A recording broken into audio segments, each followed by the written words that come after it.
Welcome. I'm Lori Balderas, and I'm so happy you're here. Today, we have part 3 of our summertime series, The Path to Catholicism, in which my special guest is Michael Millin. He is an author, former professional free surfer, and podcast host.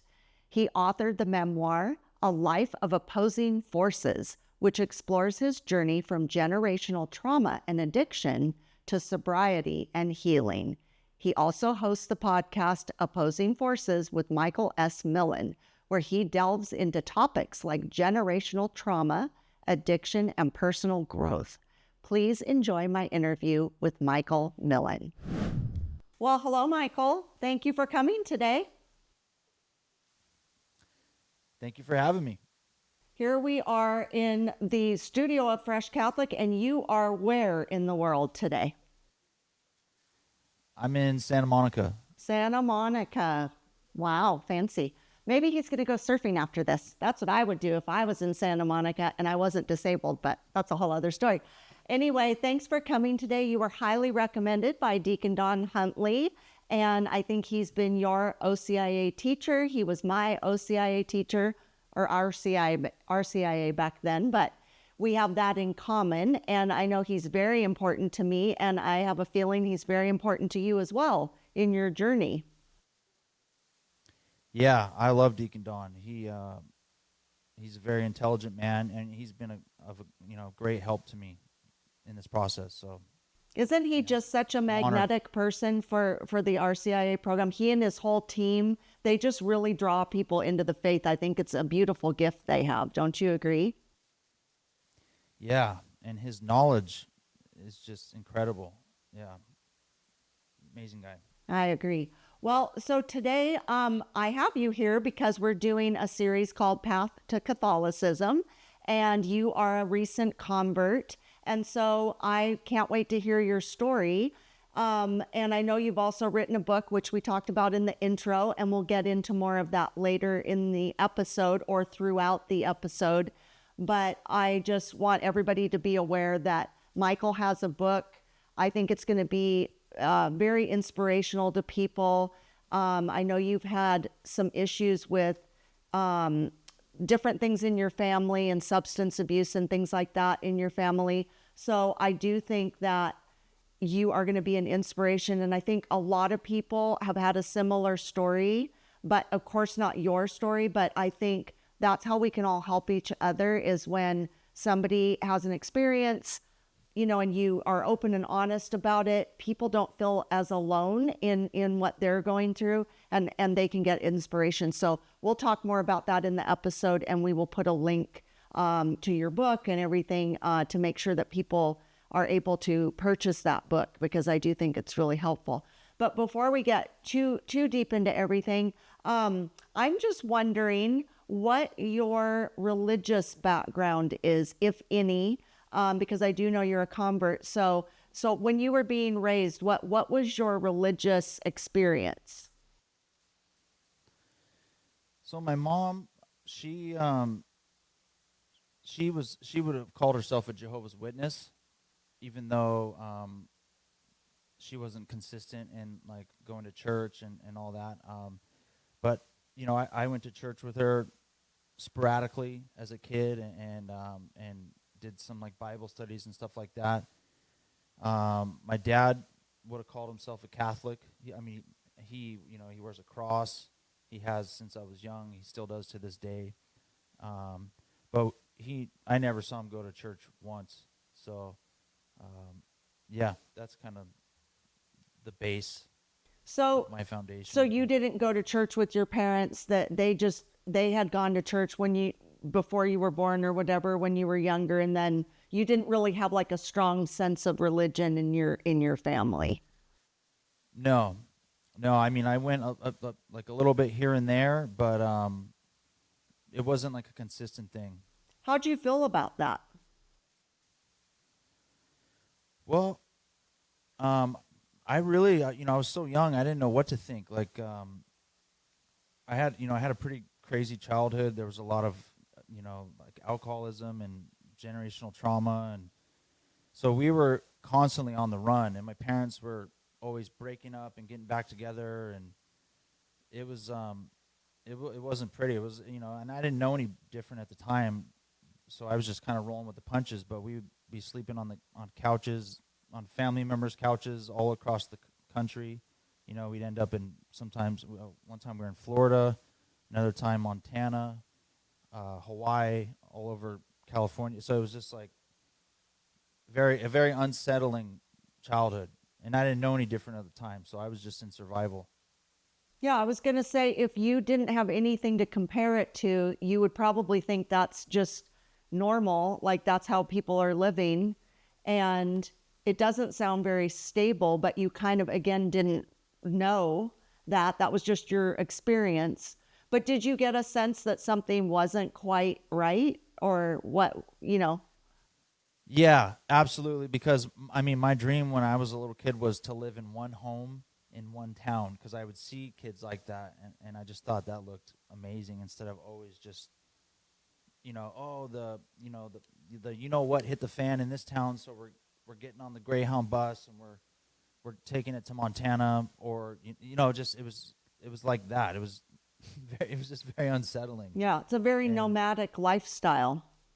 yeah, and looking back on it now, it's like, wow, that if you can survive, it builds character. That's for sure. It's a it's kind of like a unique upbringing. Even though I feel like there are a lot of kids and who go through this, and that's a big reason why I wrote this book, is because I want to reach the kids who are going through this, and people who are older as well. Like, it can hit you at any age, right? Right, Addiction, trauma, like all that. So yeah. right. Do you have siblings?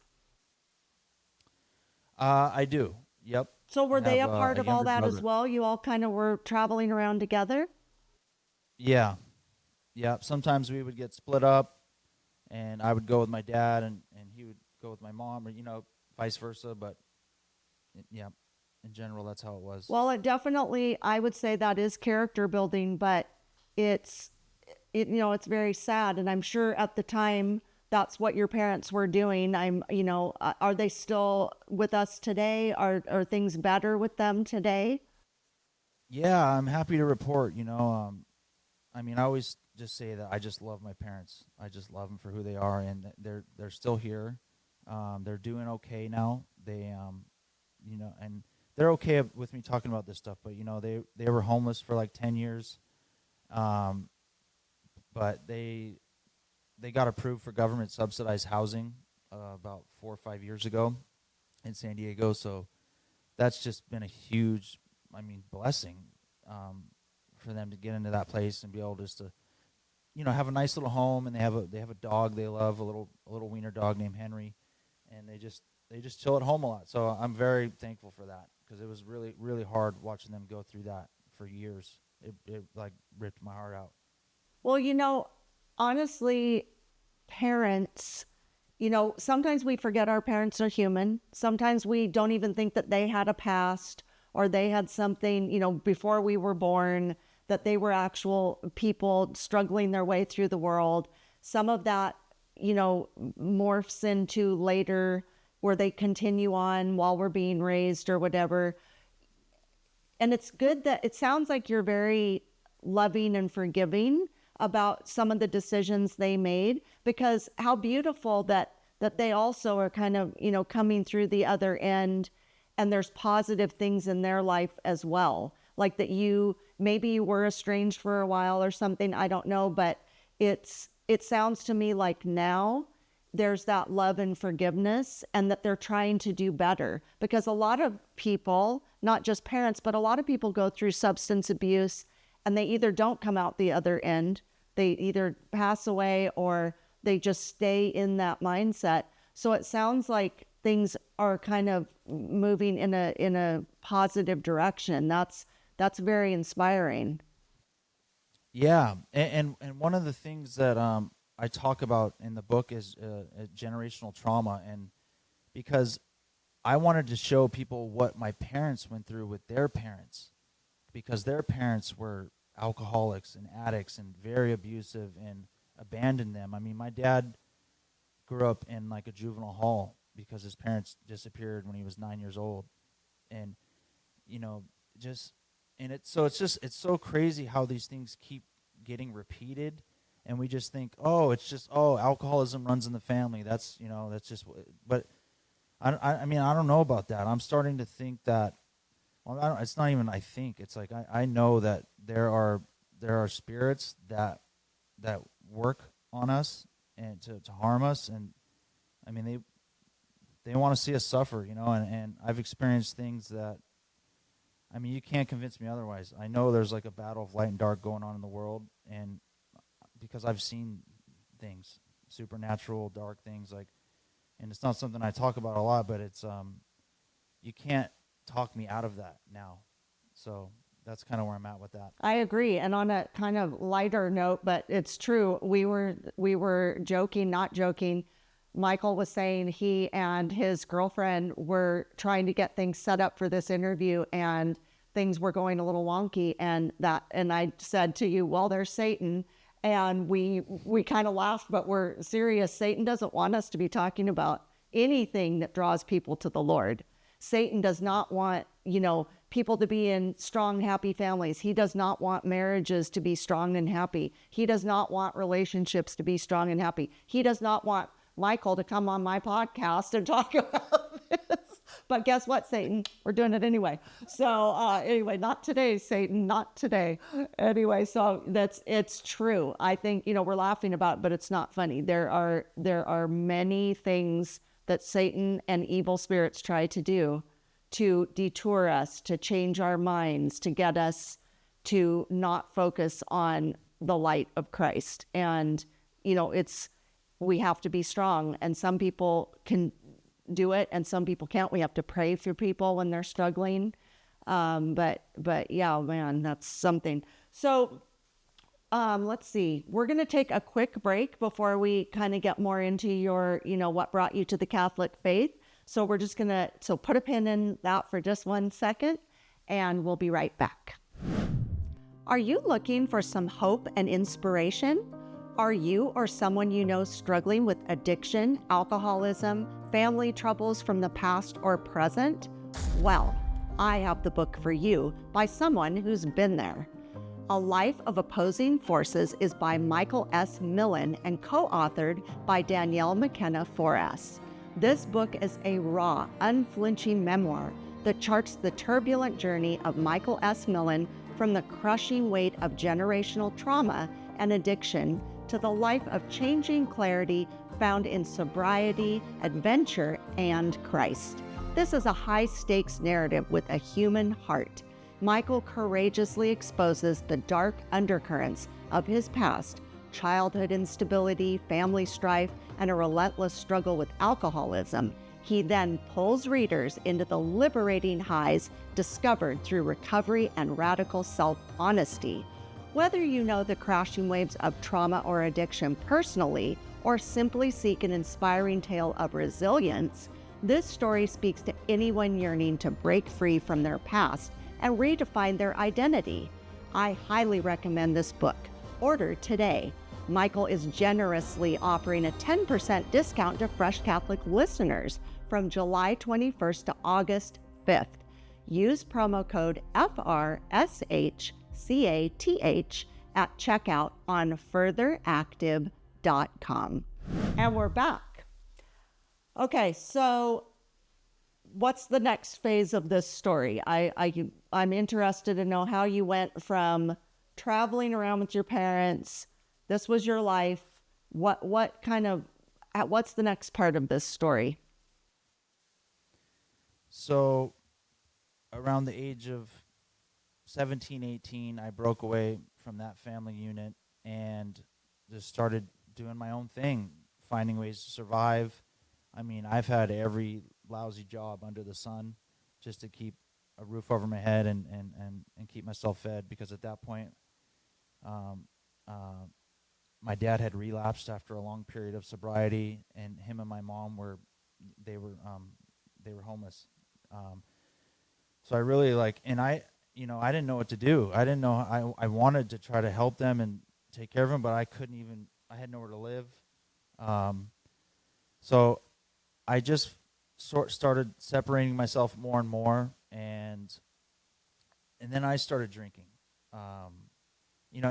Which is just insanity, right? To think that after all I saw as a kid, I mean, you would think that I would have stayed completely away from all that, but it was just the opposite. I started drinking to cope with all the pain and the stress that I was dealing with. And for me to drink, I was like a blackout drinker. I'd go on benders, and it was almost like I would enter into another universe, and to run away from all my issues and problems when I was drinking. So I wanted to stay there in that universe for as long as I could.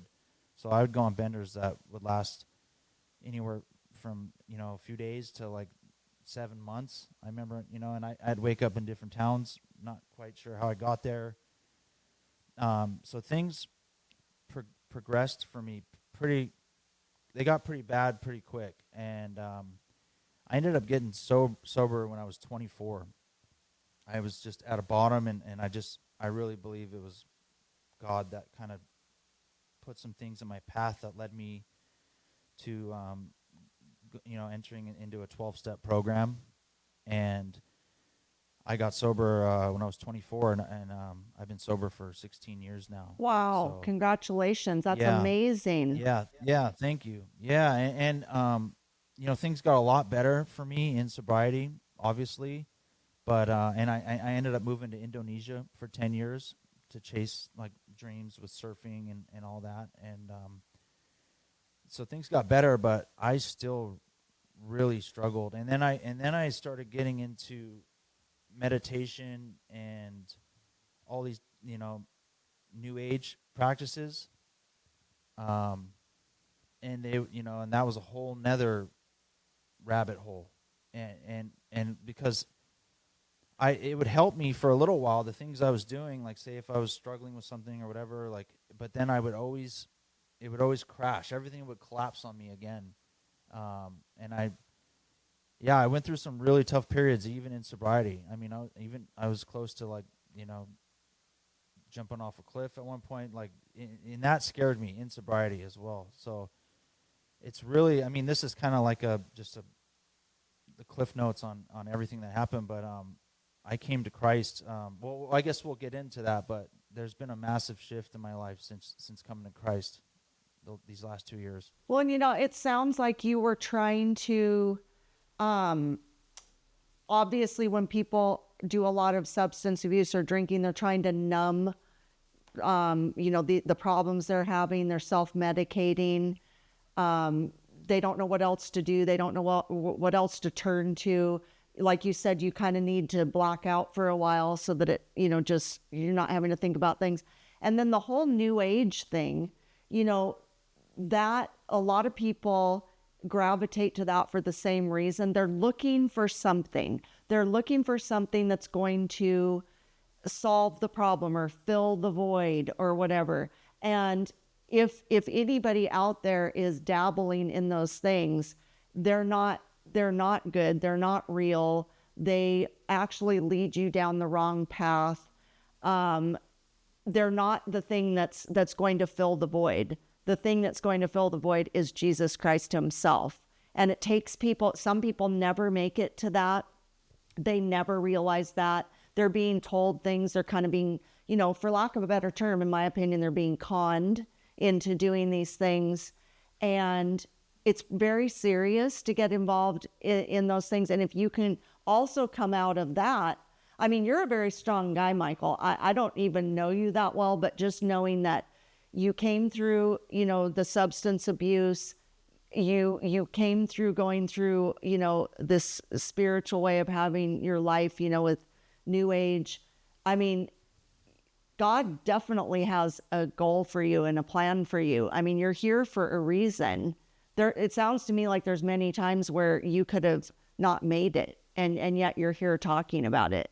So that's why this is super inspirational, because I do think a lot of people fall into these same issues, but they don't have as much success. Maybe they're not as open to what their life could be. So what was that like? If you were on that path, the new age path, what kind of got you off that? Or, how long were you on that path? And then what got you, to seek out Christ?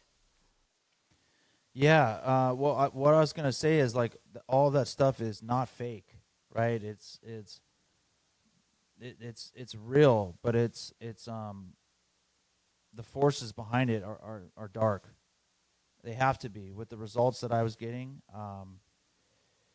Yeah, and there was one other thing I was going to touch on, but maybe it'll come back to me. But yeah, so basically, about it was in 2023. I had come back to the States from Indonesia because the pandemic hit, and it just felt like the right thing to do because I had yeah, well, it just felt like the right thing to do. So I came back in 2020, and I got into super into this meditation and just creating the life I wanted, and it had nothing to do with Christ, right? It had to do with the universe and all that, and I I I had a relationship that started and lasted for like 2 years, and it really felt like it was it was like my it was the person I was supposed to spend my life with and all that. And long story short, it just after multiple failed relationships and multiple failed business attempts and everything that I ever worked on, like I would get so close to success, and then right before the success, everything would collapse every time. And I really just thought I was completely cursed. And it's something that just has been running in my family line for generations because my dad followed a similar pattern. My grandpa followed a similar pattern. You know, um, create a family, have kids, and then everything's business is going great and all this stuff. But then at a certain point, everything collapses. I had a partner and a daughter and in Bali, and that collapsed as well. So I mean, just the patterns just kept repeating themselves, and I was back in the States at this point, and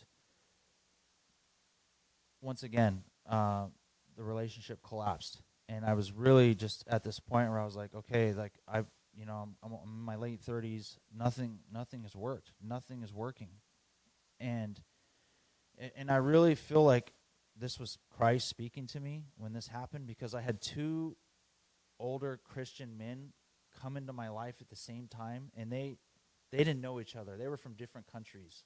They had no clue who the other guy was. And they openly spoke of Christ, and they talked about, you can just tell too that they had the light pouring out of them. You can just tell. You can see it in people when something's working. You can see it come out of their eyes and their whole being. And they talked about, and this was so crazy. This was like a synchronicity, right? They shared their story that they had met their wives, and both of them, neither of them even kissed their wives until their wedding day, and both of them had been with their wives for over 20 years, and they had families that were together and strong, and I had never seen that in a family up until that point. Most the families that I've seen, like my own included, have been divided and just a lot of pain and drama, and like it's like I heard a man of the church say recently that, like, Satan divided heaven. He loves seeing division. Look what he did with the angels in heaven, and he likes to do that with the family unit as well. And that seems really clear to me, that like a clear truth. So it was those men speaking to me that really, I was like, wow, there's something to this. And I started leaning into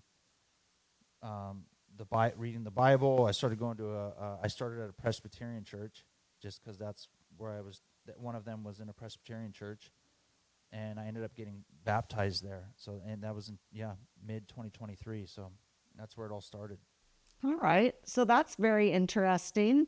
And I agree with you 100%. Satan is the great divider. He, again, doesn't want us to have successful families, successful marriages, successful relationships. He's always trying to break people up. You know, he's trying to make us distraught and hopeless and all these things. That's all him. So you were baptized in the Presbyterian Church, and that was not that long ago. That was 2023. So man, you're on the fast track here of like, you know, God is like, okay, now I've got him. Let's keep this thing going. So then what happened next? Yeah. So I mean, yeah, it feels like I am on the fast track now, which is so crazy because it's been, we call it slow-briety in the recovery rooms, where it's just like you're just trudging, you know, one foot in front of the other, and nothing's happening. And that was my life for 15 or 14 years, and now it's crazy to even hear myself speak about this, because it's like, yeah, I have a book in the world, and this is just the starting point for other like really inspiring things that we're working on at the moment as well. And it's just incredible. But yeah, sorry, what was the original question? Well, I was just wondering what happened next, but before you say, it always reminds me, I don't know if Deacon Don said this when you were in OCIA, but I'm a really visual person, so I like to envision things. But he talked about one time that there's this piece that's missing in us, and it's Jesus. Jesus needs to fill it up. It's the only thing that's going to fill it up. So when you're on the fast track, I think that's kind of how I was. It's like when I first walked into the church, I was like, let's do this. I'm ready. You know, it's like, and then that was it. Like I stuck with it. I didn't turn away. I'm just so, you know, I love it so much, and I just couldn't get enough. And, you know, it's just when God wants something to happen, it happens. And he, you know, purposely put those gentlemen in your life. You know, I mean, that's what you needed. Everybody needs something. God knows what it is. And then it's up to us to be receptive to it, you know, to be open to it. And he knows the moment. And then we have a choice. We can either go with it and you know, go towards the light or reject it. And then we're just still in the same boat. You know, I know a lot of people like that too. And I think that's really sad, but that's up to God. We can pray for them, you know, and pray that they'll find their way back or to the Lord. But, you know, it's up to the Lord to decide when, you know, he knows that moment that will draw somebody in, and that was your moment. So you baptized Presbyterian, and then what happened? So baptized Presbyterian, I'm going to church. And then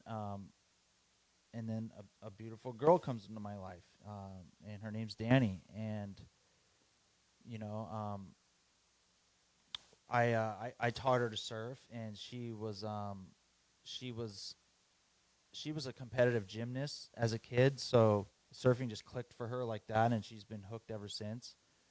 So we had that. We would have these talks out in the ocean, and you know, just talk about things. And she was raised Catholic, and you know, she sort of was away from the church for a while, but has never lost her faith in Christ. Yeah, so there's so much I could say about her. I mean, she co-authored the book with me. That the book would not be in the world without her. There's so much I could say. Like Nothing really, like a she's good just been woman. godsend. Oh Oh my God! God! I mean, Right, what's the Simon saying? Balderas? Blessed Yeah, yeah, blessed are thou amongst women. Right. That's it.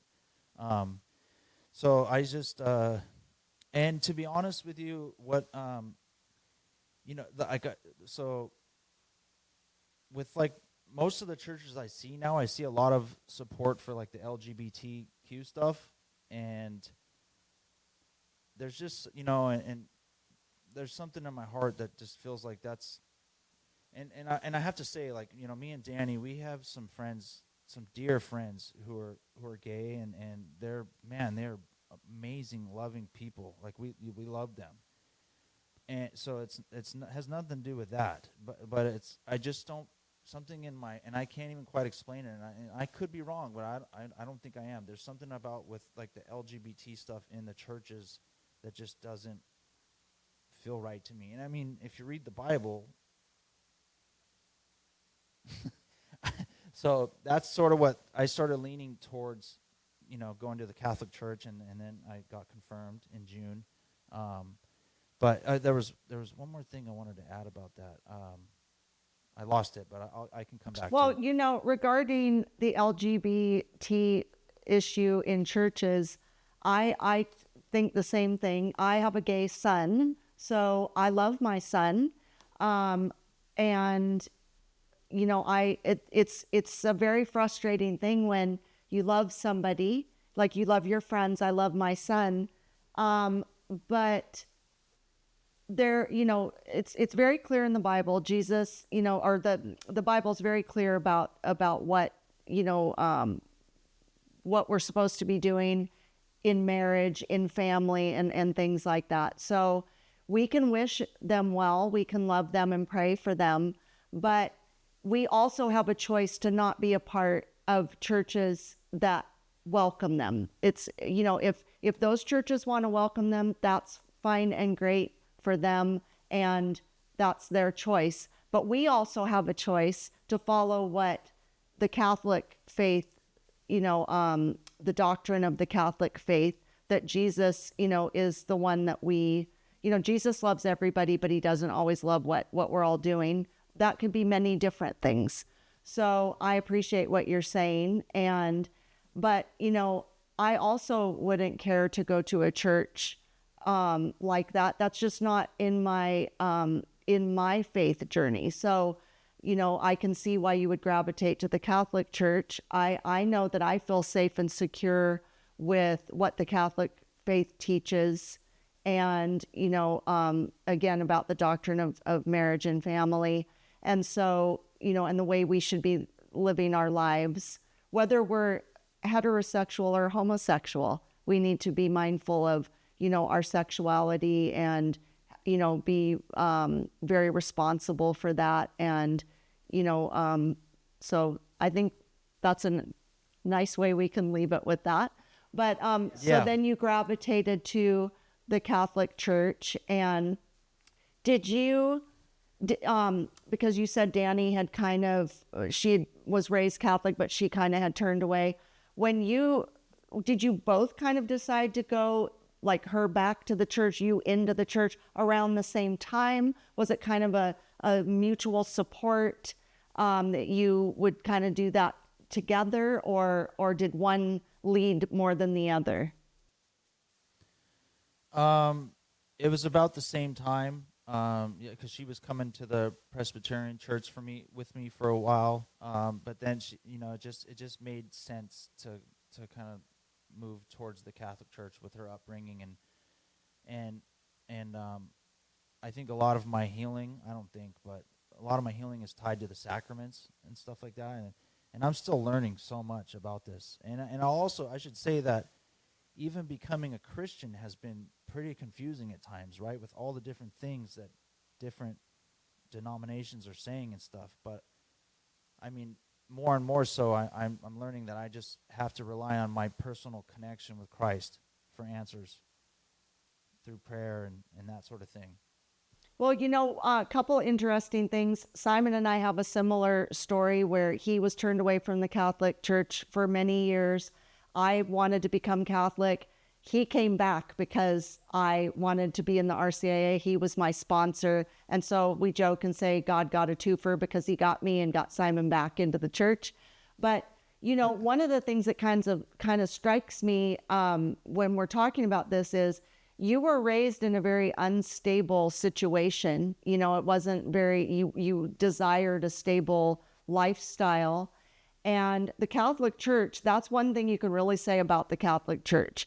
It stays stable. It doesn't go with the trends. It doesn't go with what's going on in the world. That's the amazing thing about it. It's not of the world. It's Jesus's church, and that's where I find the most safety and security in my life, because I have a lot of issues with security. That's one of my things I'm really troubled by. And the Catholic Church provides that stability. So, I mean, other churches, like we're saying, they they might, think that they're doing the right thing by welcoming everybody or going along with the trends. And that doesn't work for me. It doesn't sound like it works for you. So it does feel good when you need stability, when you need strength, when you need that's why I love the church so much. Yeah. Yeah, that makes sense. Yeah. That's amazing. So did you come to the Our Lady of the Assumption Church? Is that where you started attending Mass, or were you attending Mass somewhere else? Like, where was the first time you went to Catholic Mass? So, I've mostly lived in Santa Monica since 2020. Because of work and stuff, we ended up in Hawaii for like a year, which is crazy because that's where we weren't even planning on writing a book. Like, I had written stories from my childhood by hand. I had like a stack of papers, and Danny read them. I wouldn't really show them to anyone, but she read them, and she's like, "Wow, this has to become a novel. We have to do something with this." And so we were in Hawaii, and then it just came together that we were like, "Wow, let's actually put this. We have the time. Let's put this book together."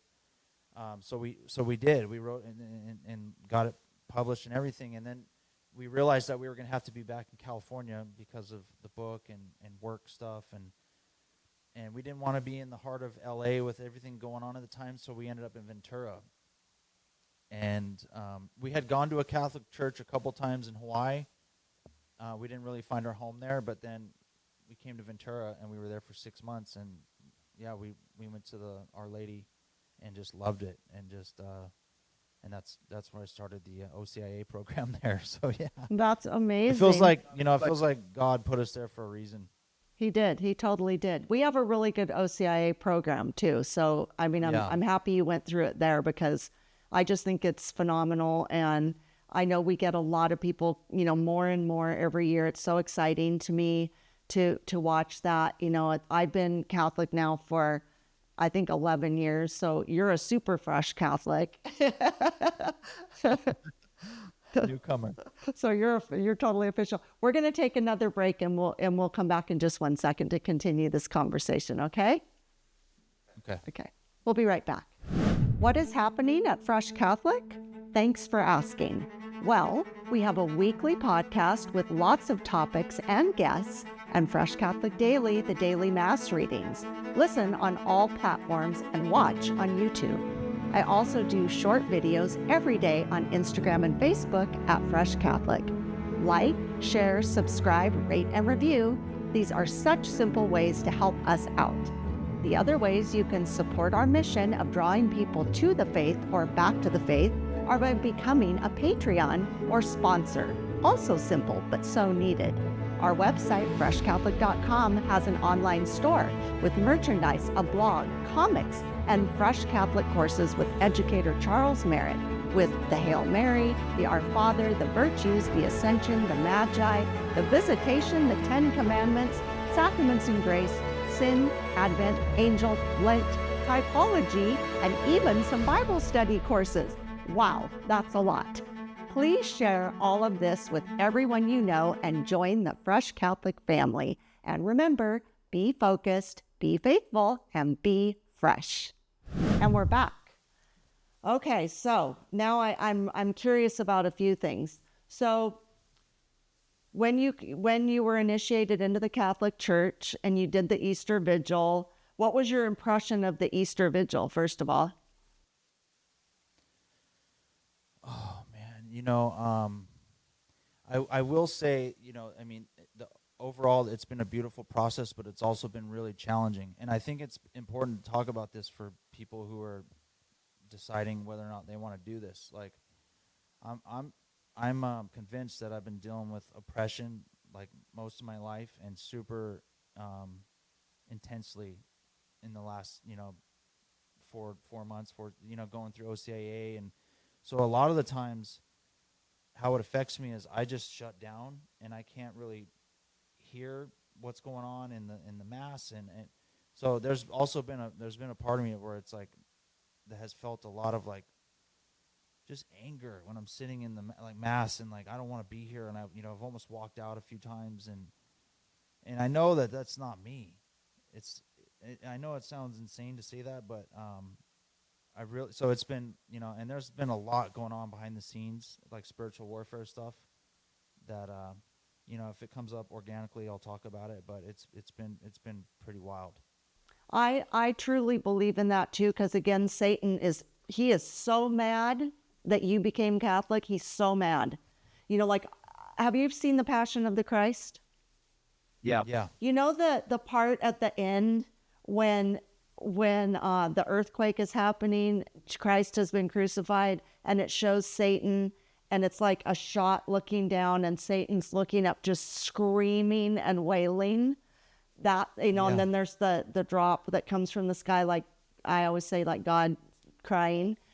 That image of the devil screaming like that, that's what I imagine every time somebody becomes Catholic, every time somebody receives the Eucharist, every time somebody turns their life over to Jesus.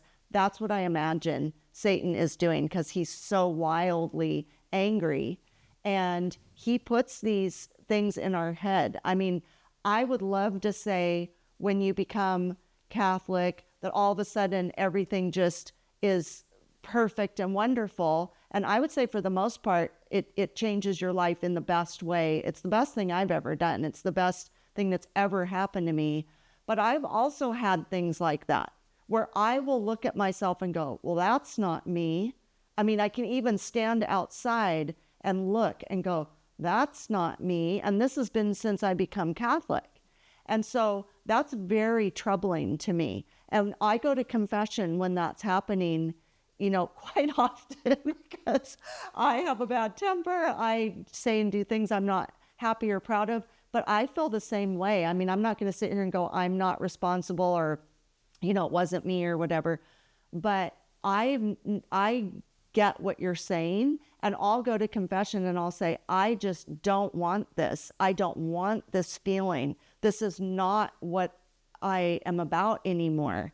I don't want it. And I do feel such relief from, going to confession and just being released from that, because that in itself, is knocks Satan off his track, because, he doesn't want us to be on this path. So I think that is good for you to tell people. It's, it is good to be honest, because I think some people, struggle with all sorts of things. And so how have you been like coping with that, or how have you been trying to work through it? Well, yeah, and a couple things I wanted to mention is I was dealing with, and I'm still dealing with it on certain days, but physical exhaustion, like fatigue, like depression, brain fog, and some days I would even look different, and Danny would, she knows when there's like a fog, a shadow over me. So it's really the way I like, and even just in this last week or so, I'm leaning into, because I've been constantly trying to, like, I've worked with some of the priests in the church, and they've prayed for me, and I've done the healing mass on Friday, and we actually had quite a powerful experience there. There's something, like I mentioned before, my healing is really tied to the sacraments, and I still don't fully understand that in an intellectual way, but I know it in my soul. But I've really just, even in the last week, I've kind of gotten to this place where I feel like I'm fed up with the oppression and what Satan is doing, and I'm just really like sharpening myself as a tool, like leaning into Scripture, walking around, going on long walks, and just listening to the Bible or things related to self-deliverance, because I mean, it would be great if there was a priest or something that could shut this down, whatever's going on with me, but I haven't met them yet, and I don't want to live in this place. I've never liked being the victim, even with, what I went through as a kid and being an alcoholic. I'm not a victim, it wasn't my fault that those things happened, but it is my responsibility to take charge of my life and my healing, right? So I've just been, I don't want to sit around and wait for someone to heal me. I should be able to do it myself, and that's so I'm leaning into prayer and my connection with Christ like really hard right now. Can I make a suggestion about something? I need all the help I can Okay, get. so I like to give this advice because this is something that has really worked for me, and I'm constantly being hit and targeted by so many things, and sometimes I take it as I've had like very wise older Catholics tell me, "Oh man, you're really on your path to holiness because Satan's really throwing these things at you and seeing how you're gonna handle them." So there's a few things that really work for me. One is when I feel I'm being spiritually attacked, I have to know that I'm not in control. I can't do it on my own. It doesn't matter what I'm doing. The only thing that's going to save me is the Lord. So what I do for an instant relief, and it works every single time, if I'm feeling spiritually attacked, I shut my eyes, I start praying over and over and over without stopping, saying, "I rebuke you, Satan, in the name of Jesus Christ. I rebuke you, Satan, in the name of Jesus Christ. I rebuke you, Satan, in the name of Jesus Christ." I'll keep saying it, and all of a sudden, boop, it stops. It like stops. It's like a miracle. The other thing that works for me is I go into the adoration chapel. I've had just devastating things happen to me. I will be barely making it in there. I'm just sobbing my way in. I will kneel in front of the Blessed Sacrament and I will pray. All I'll say is, "Help me, Lord. Please help me, Lord. Help me, help me, help me." And again, boop, I get a relief. I'll say to him, "Take this from me. Please take this from me. I can't do this. I can't do this by myself. Take this from me. You can help me. You can help me." I give it all to him. And I just say it and I mean it. It's just like, and all of a sudden I'm given relief. He's the one that can solve it. Like I'm a person where especially before I was Catholic, it was like, I'm going to handle this. I'm going to take care of this, whatever it was. I'm Wonder Woman. I'll go take care of it. I mean, that's how I lived my life. But now I realize Jesus is the one who is in charge. He's the one that can save us all. We have to just totally surrender. He will take care of us. And that's my advice to you. If you, it might sound like, oh, that doesn't sound like anything. It's try it because it does relieve you. I think the things you're doing, like going on walks, praying, I do all those things too. Those are wonderful. I don't stop doing that, for heaven's sakes. But when you need that relief, when you need that, when you're feeling attacked, because Satan's just ripping his way through you when he does that, and Jesus is the one that can stop it. He's the answer. Yeah. Thank you for that. Yeah. Yeah. And that's what I mean, I feel like it's going to have to be my personal connection with him that breaks whatever this is, not getting help from someone else. Right. Or like, so yeah. And people can help you, but ultimately that's what I have found is I used to go to all different people for help and all these things. And then I realized he's who I go to now. I don't need to tell people what's going on. I go to him. And I pour my heart out to him. He knows everything that's going on, but I'm pouring my heart out to him and I'm asking him for his help because he's the only one that can help me. And even when something bad is happening or something that we might not like or we're confused by or we're like, why is this happening? I've given my life to you, Lord. Why is this happening? Because he's also trying to teach us lessons. He's trying to help us to realize we need to rely on him alone. And if we don't go through trials and traumas and dramas, we won't get to that point. So you're kind of being like tested. Remember when Jesus was being tested by Satan when he was in the desert? Like I go to that a lot and I think even Jesus was being tested but he stood firm, Yeah. Absolutely. Yeah. And learning about the sacraments, learning about the church, it's just an ongoing thing, and it's you just have to be a sponge, and you'll learn more and more. Everything, as you go through it, you're just going to get closer and closer, and just it'll be, it's your lifestyle now. So it's all good. It's all something that you're going to learn. You're going to also help to teach other people, and that's a beautiful thing. You'll be a vessel. Again, I think you're very inspirational, so that's awesome. So when you decided to become Catholic, how did your family and friends respond to that? I'm uh, I'm kind of a hermit, to be honest. I'm a bit of a loner, so there hasn't. I mean, I'm very involved with like recovery and groups in recovery and all that. So I have a lot of friends in those areas, but it's still something that's a bit private to me.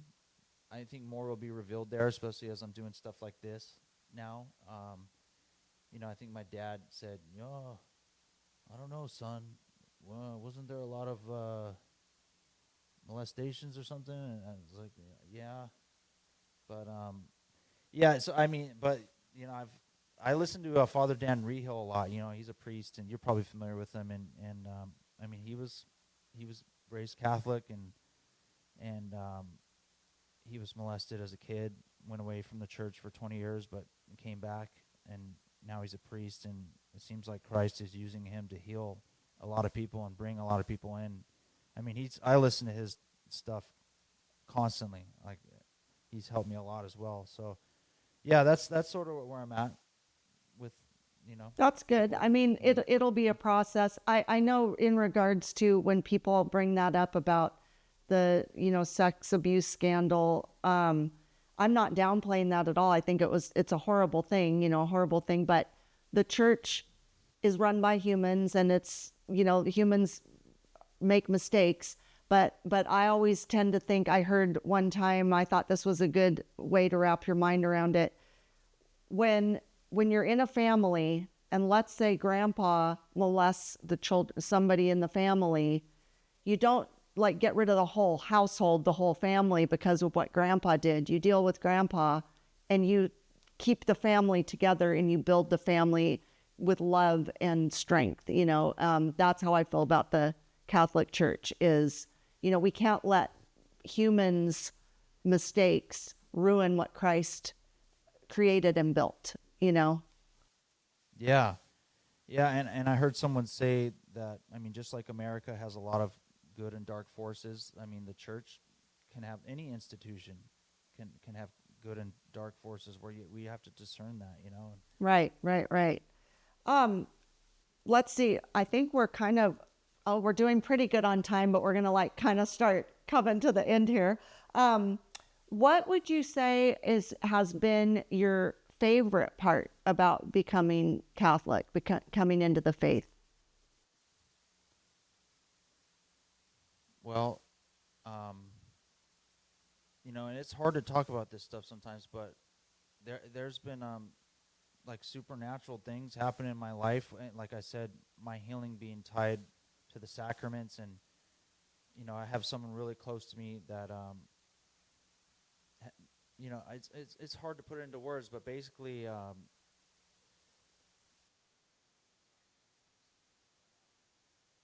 feels like Christ it's not, this hasn't, none of this, it's, yeah, I'm still so new to it all, and I'm still learning, but I like how there's like a daily mass in the morning, and like I try to get to that morning one as much as I can, because I like things like that. I also go to a recovery meeting almost daily, things where I can like go someplace and reset my mind, because most of the time I wake up with a lot of negativity, right? So it's about being able to shift that into the positive.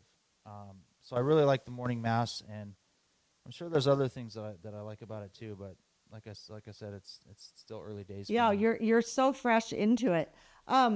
So before we do the little game we're gonna play, I just want to be sure Can you give, and I know I'm directing my listeners to go to that YouTube little mini movie about your book, but can you give us a little overview of just a synopsis of the book so they know what it's about from your words? Yeah. So the book is basically about a lot of the things that we talked about here today, uh, generational trauma, the patterns that play out in each generation, the ones that in it, my family is the model for this, the example, um, and alcoholism, but then there's a lot of like adventure in there and fun things like I lived in Indonesia for 10 years, but I really after I got sober, I went and did a lot of the things that I missed out on when I was drinking and when I was an alcoholic. So I went all over the world, and surfing was a great tool to do that, to see the world. So I talk about that. But it all it's the end. It's all about coming to Christ in the end, because even after doing all that and checking a lot of my dreams off the list, I still was struggling. I couldn't keep a relationship together. I couldn't keep a business together. Like everything would always collapse. And there's something that has happened in the last 2 years, after getting baptized, that it feels like I sort of had, even with all the difficulties I'm dealing with oppression or whatever it may be, it feels like I have this seal of protection where things are just working for the first time in my life. And it brings me to tears sometimes. Like it really does. I'm so thankful to be in this place, and it's a starting point for doing more. Well, and I think that's the thing when people have been through, like I say, trauma, drama, all these, things going on in your life, it should make you grateful when you have that shield of Christ, or you have, him as your protection. I know that's how I feel. I've been through a lot of trauma, a lot of drama in my life, and he's the thing that I feel the safest with and the most secure with. So, I think he is, again, like I say, he's the key to all things. He's the answer. And, I pray that everybody can have that experience, because there's just so many people that are lost and hurting, and they're seeking things out everywhere but him for whatever reason. And I don't know what that is, but when you finally, become a part of his, just a part of him, things do start working, even if like you don't have all the money in the world, or you don't have the best things, physically or tangibly, you have him, like no matter what, and that's a beautiful thing, and then the fact that you and Danny have each other, that I just think it's wonderful when you have a person, a partner, a husband and wife, and you're in the same religion together. It's a beautiful bond. I mean, I'm the wedding coordinator at the church, so I'm very into love and marriage. And if you need a wedding coordinator ever, just, we'll let Deacon Don know. Anyway, but I do think, it helps to strengthen your relationship with Christ as well when you have that bond with each other, and he's a part of your bond as well. Yeah. Yeah, absolutely. So in the book, do you talk about your conversion in the book?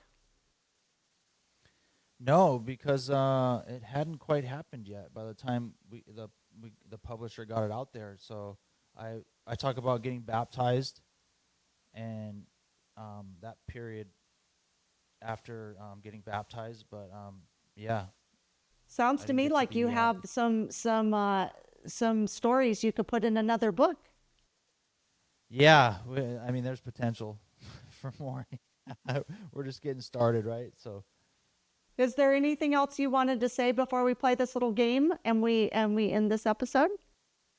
No, I mean, just I'm honored that you asked me to come on. I love your style of interviewing, and I'm looking forward to seeing where you guys go with this. I know, me too. So let's play this little Fresh Catholic game, the Path to Catholicism game. I'm going to give you some words, and you tell me kind of like the first thing that pops into your head when I say these things. You don't have to go into detail about, just like first thing that kind of pops into your head. So the first word is discipleship. Necessary. The Blessed Mother. Purity. Purity. Yeah, purity. The Holy Eucharist. Sacred. Sacred. God the Father. Everything. The Holy Spirit. Power. And Jesus Christ. Central. Central. Perfect. Central. Speaking of Jesus, if he were to appear to you in the flesh right now, what would you say to him? I'd probably say, "How's it going, brother?" And I'd give him one of these and embrace him. And then, I mean, what do you say? I mean, hopefully he'd want to go grab a coffee or something, and we could have a long chat, you know. But I will say, so Danny has this thing where when she's working with people she works with, she asks them like, who, if they could meet anyone in history, like who would it be? And I think people usually say like Bob Marley or Mark Twain or something like. And when she asked me, I said, well, I didn't even hesitate. I said Christ, and it like caught her off guard. So I don't know exactly what I would say to him, but I really would like to meet him. Yeah, wouldn't that be amazing? Well, I just got this vision in my head when you said, you give him a thing and say, I imagine that you say, let's go surfing, and then he doesn't need a surfboard. Yeah. That's so funny. Come on, that was funny. That's awesome. I think you're right on that. Yeah, he can show me a thing or two. He would be even more incredible to watch than the Dolphins. That's so true. Well, I so appreciate you coming today. I think this has been an amazing interview, and I just really encourage all my listeners to go to the link, purchase this book. I think it will be inspirational. Buy it for a friend, because I'm sure we all know people who are struggling or who have struggled, but there always is a way through, especially if you have your eye on Christ. So I highly recommend everybody get this book. And I just wish the best for you and for Danny. And I just, pray, lean on the Lord with everything you have. And if you ever need anything, you can always contact Lori Balderas at Fresh Catholic. Thank you. We look forward to meeting you in person. We'll stop by the parish there. That sounds good. Okay. Thank you for coming today. Thank you. Thank you, everybody. Thank you. Love you. Bye.